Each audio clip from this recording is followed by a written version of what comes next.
image that we cannot avoid. Indeed, it is a matter of great controversy today among Christians and has been the focus of my study for the past 2 years. That is the question of the historical Adam and Eve, which for convenience sake I'll refer to simply as the question of the historical Adam. Now, we've already dealt with this question extensively under the doctrine of creation, so I'll be able to simply summarize a great deal here.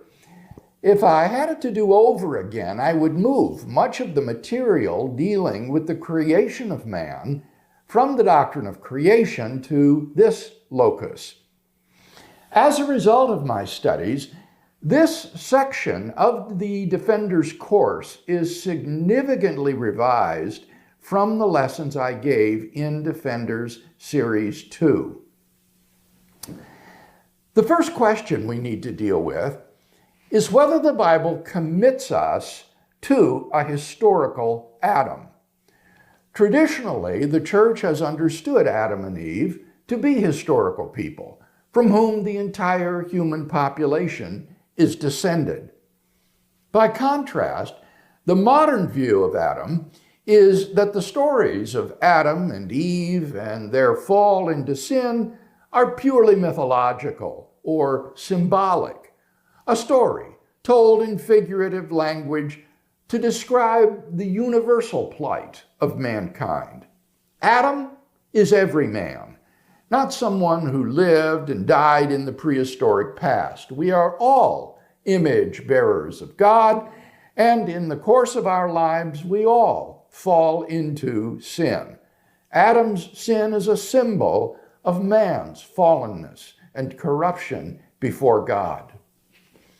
Today, we want to come to some evaluation of these competing views. Now, on the one hand, there is a good deal of truth in the modern view. Adam and Eve, as their very names indicate, do have a symbolic significance in the story.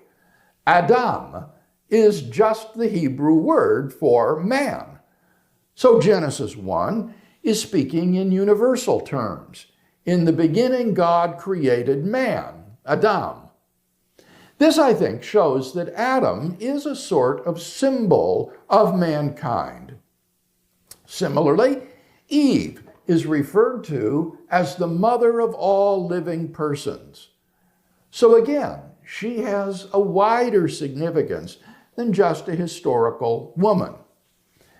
Moreover, as we have seen, the narrative of the fall is full of all sorts of symbolic or figurative elements, like the tree of life, the tree of the knowledge of good and evil, the serpent in the garden who deceives the woman, an anthropomorphic deity who is physically walking in the garden, and so forth. Nevertheless, in spite of the figurative language and the obvious symbolic function of the narrative, we also have good biblical grounds for thinking that Adam was an actual historical person. Let me review 4 such factors. First, there is no break in the narrative between Adam and indisputably historical figures. The primeval history of Genesis 1 to 11 goes right on from Adam through Abraham and his descendants, who are indisputably intended to be historical persons. There's no suggestion that the first part of the story is purely symbolic, and then the later parts are historical. Second, Adam is included in the genealogies that tell of the descent of historical persons. This is true both in the Old Testament and in the New Testament, where the genealogy of Jesus, given in the Gospels, begins with Adam. At least part of the function of genealogies was to list actual historical ancestors. Adam is included in the genealogies with the other historical figures just like a historical person. Thirdly, Paul treats Adam as a historical figure in a number of places in the New Testament. For example, in his address on Mars Hill in Athens, that is recorded in Acts 17, verse 26, Paul says this, "From one man he made every nation of men to inhabit the face of the whole earth, and he determined the exact times and places that they should live." So here, Paul, at least according to Luke's account, says that all the nations of men that inhabit the earth today are descended from one human ancestor, from one man. Paul refers to this man as Adam in various places in his epistles. For example, in 1 Corinthians 15 and verse 45, we read, "Thus it is written, the first man, Adam, became a living being. The last Adam became a life-giving spirit." So, here Paul refers to Adam as the first man, and he contrasts him with Christ, who is the second Adam. Paul consistently treats Adam as a historical individual, someone who really lived, not simply as a symbolic figure. We saw previously, however, that this point alone is not decisive, for many of these passages could be construed as referring not to the historical Adam, but merely to the literary Adam.